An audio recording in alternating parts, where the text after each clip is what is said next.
ル忙しいみたいな感じになるっていうのが忙しいっていう要はネガティブなワードなんだなと思って、そこからは忙しいじゃなくて充実してるっていういい言い方にして忙しい充実する 3ヶ月間3月の7月12月を乗り切ってるので、今月はどのお店も充実した1ヶ月になると思いますので、忙しいんじゃなくて充実してるっていう言い方一つなんですけど、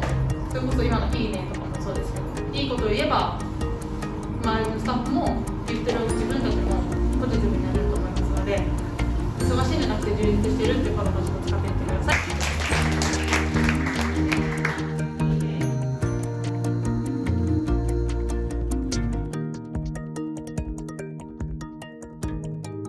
1年間の感謝を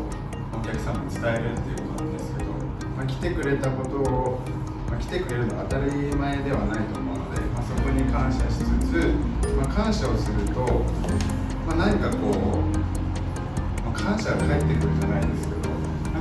いい気が回るんじゃないかなと思って、褒めたりとか感謝したりとか言葉に出すことがすごく大事なことだなと1ヶ月で感じたので、やっぱり自分が何か思ったこととかをありがとうと思うんですけど、何かこう言ったりとか助かったこととかすごいなと思ったことを相手に伝えることによって、その人がやってよかったとか、これからもっとこう頑張ろうとか思うと思いますし、やっぱり自分で言うことができない人もいると思うんですけど、言うために相手を見るっていうところで、やっぱりこうみんなが見えると、みんなでこうどんどんといい方向に行くかなと思ったので、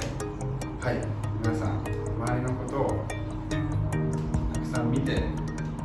気づいたことを言ってあげて、ポジティブなことをた